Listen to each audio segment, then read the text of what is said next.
मैंने तो अली भाई ऐसे ऐसे अच्छे अच्छे मर्दों को तबाही की तरफ जाते देखा है, पढ़े लिखे, career oriented in a positive way, यानी they were meant to have good careers, but they literally destroyed their marriages, destroyed themselves, their mentality, they are now stuck in this, इसको हॉरेंडस एक पिट कहेंगे, एक dark पिट, कि उन्हें आदतें ऐसी ऐसी पड़ चुकी हैं, ऐसी ऐसी एडिक्शंस में मुब्तला हो चुके हैं। ये जो वर्चुअल एक आप कह लें सेक्सटिंग की दुनिया, साइबर सेक्सटिंग या जो भी इसको कह लें आप, जो भी टर्मिनोलॉजीज़ हैं, they are literally looking after opportunities to talk to opposite gender, multiple girls. बहुत तबाही अली भाई, वजह क्या बहुत लगती तबाही। है आपको इसकी? जो मैं आप मुझे बताओ, फिर मैं इनको इन केसेस को डील करता हूँ, तो फिर मैं आपको बताता हूँ क्या वजह निकल आती है। कुछ वजूहात जो मैं समझता हूँ अली भाई, एक तो ये पॉर्न एडिक्शन जो है ना, पॉर्न ने बहुत बेड़ा गर्क किया, एग्रीड, बहुत बेड़ा गर्क पोर्न किया। एडिक्शन की तरफ कोई भी बंदा क्यों जा रहा है, स्पेशली मैरिड आदमी क्यों जा रहा है? चलो अनमैरिड को तो हम समझ सकते सही, हैं, सही। मैं आपसे, और वो क्यों उसकी तरफ ज़्यादा जा रहा है? स्पेशली जो रिसर्च है उसके मुताबिक आपकी middle age men and women are mostly inclined, ठीक है? What do you think is the reason?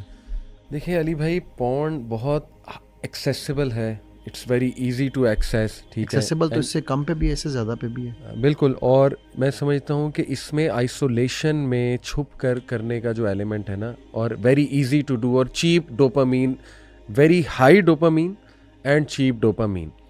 तो ये जो हमारी, मैं इसको ओवरऑल ऐसे देखता हूँ कि फितना यही है जो नबी में हदीस में मेंशन किया ना, कि लिटरली दज्जाल से तो भाग जाना। ये दज्जाली चीज़ें हैं, मैं समझता हूँ, जिनसे भागना चाहिए। ये टेक्निकली ठीक है लिए, बट प्रैक्टिकली ये क्यों हो रहा है? जी, ये मेरी एक रिसर्च है। मैं सॉरी, ये बस एक जी, बात जी, अपनी जी, बता जी, दूं जी, कि जी। मैं ये समझता हूँ कि हमारे ब्रेन की रीवायरिंग प्रॉपर उसके मुताबिक हो चुकी है कि प्लेजर अब हमें वर्चुअल चीज़ों में मिल रहा है। ब्रिलियंट, ये मेरा जो है ना इस पे ठीक है। पर्सपेक्टिव। अच्छा, इसमें अली ये तो वो है जो टेक्निकल बात है। सही। अब मैं आपको प्रैक्टिकल बताने जा रहा बिल्कुल हूँ। ठीक। मेरी बहनों, बेटियों को, माओं को ये बात अफेंड भी करती है कभी कभी, सही। But that is a reality. बिल्कुल ठीक। अली मेरी रिसर्च में तकरीबन, मुझे देखो 15-16 साल हो गए हैं ये काम करते हुए, ठीक है? 30 to 40 women have very high sexual need, सही सही, ठीक है? ठीक 40 to 50 their need subside and men's need rise, सही, जिसे हम मिड लाइफ क्राइसिस कहते हैं ना, ठीक। अच्छा, अब इसकी रीज़न क्या है? 30 to 40 में बंदा अपने आप को सेटल कर रहा होता है, प्रोफेशनली अपने आप को काम में लगा हुआ ये चीज़ें कर रहा है। 40 के करीब आके वो 40, 41, 42 में आके वो थोड़ा सा स्टेबलाइज होता है। देन ही रियलाइजेस कि ओह now this is what I missed. औरत उस वक्त तक ठंडी हो चुकी होती है, सबसाइड हो चुकी होती है। अब वो क्या करती है, क्योंकि मेरे पास जो मेजॉरिटी मैरिड केसेस आते हैं, they are between the age of 35 to 45, ठीक है? अब वो क्या होता है, औरत कहती है क्या यही ज़रूरी है? क्या इसको यही चाहिए था मेरे से? जब मुझे ज़रूरत थी ये कहाँ था? ठीक। अब मुझे नहीं करना। अब उस वक्त बंदे के पास पैसा भी आ चुका है, ठीक, उसके पास टाइम भी है अब स्पेयर करने के लिए। बीवी उसको अपने से दूर कर रही है, सही, जो उसका राइट है, ठीक, जो दोनों का राइट है, बिल्कुल ठीक, बिल्कुल वो उसको नहीं दे रही, ठीक है? अच्छा, और फिर उसके बाद वो उसको रिडिक्यूल भी कर रही है, लड़ाइयाँ भी हो रही हैं और कुछ बहुत बदमज़गी पैदा हो रही है रिलेशन में। अब अगर वो कहता है कि मुझे दूसरी शादी करनी है, तो पूरा मुआशरा उस पर थू थू करता है। सही। मैं अभी एक रिसेंट एक केस करके हटा हूँ, इसे मतलब 6 महीने पुरानी बात है। सही। वो कहती थी कि ये जाके रोज किसी के साथ सोए, मुझे फर्क नहीं पड़ता, शादी की बात ना करे। बिल्कुल ठीक, बिल्कुल ठीक। ऐसे जुमले हमने भी सुने। ठीक हो गया।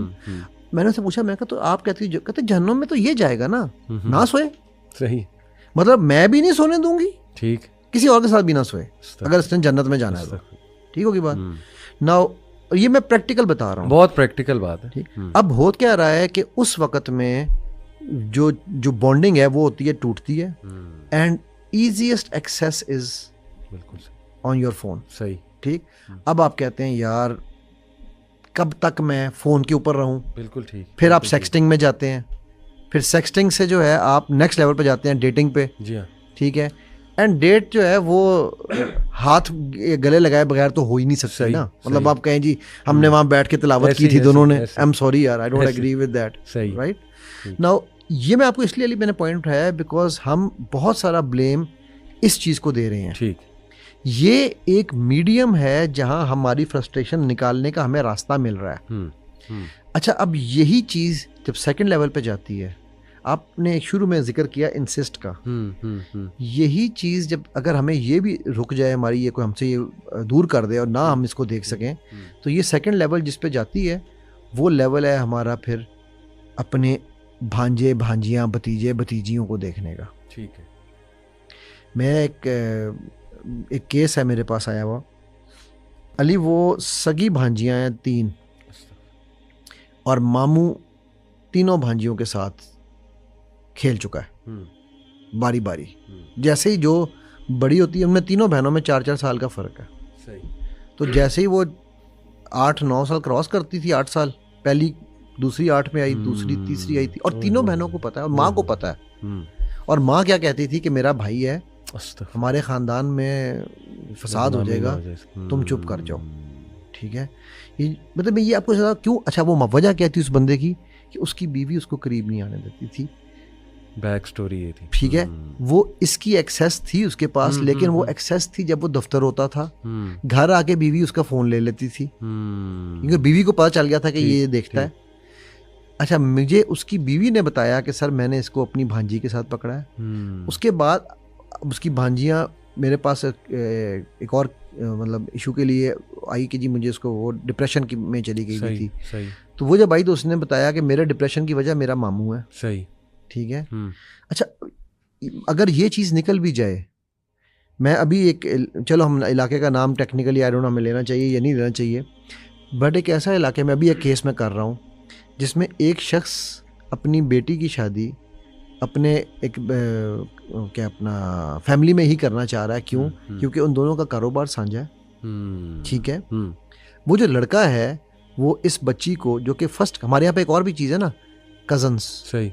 सही। ठीक है, तो कज़न तो साथ रह सकते हैं, कज़न है, बहन भाई हैं। ठीक, वो उस बच्चे ने इस बच्ची को ऑलरेडी वो मोलेस्ट कर चुका है, बल्कि रेप कर चुका है। सही। और मल्टीपल टाइम्स। ठीक। अच्छा, फिर वो इसके जो दूसरा कज़न है उसकी बीवी को प्रेग्नेंट कर चुका हुआ है, जो कि इनकी फैमिली में सबको पता है कि वो उन्होंने अबॉर्शन करवाया उसका। ठीक, फिर वो उसके अलावा वो कई और कज़न्स को कर चुका हुआ है ना। अब बात यह है कि ये जो एक्चुअल इशू है ना, एक हैबिचुअल मोलेस्टर है। अब वो इसलिए अपनी बेटी उसको दे रहा है कि यार कारोबार साझा है, अलग हो गया ना, पैसे चले जाए, नुकसान हो जाए। पता है उस बंदे को, लड़की के बाप को सब बातें पता है। वो बच्ची कहती है आंसुओं से मेरे सामने रोई कि सर मुझे ये बताएं कि मेरे बाप को पता है या तो ना पता हो। सही। सही। मेरी माँ को पता है, जब उसने मेरे साथ किया मेरी माँ को पता था, मैं क्या करूं? बिल्कुल ठीक। सो ये बताने का मेरा मकसद ये है कि जो हम सारे का सारा इल्ज़ाम इसको दे के, मैं समझ गया हूं, हम अपने आप को मुक्ति नहीं दे सकते।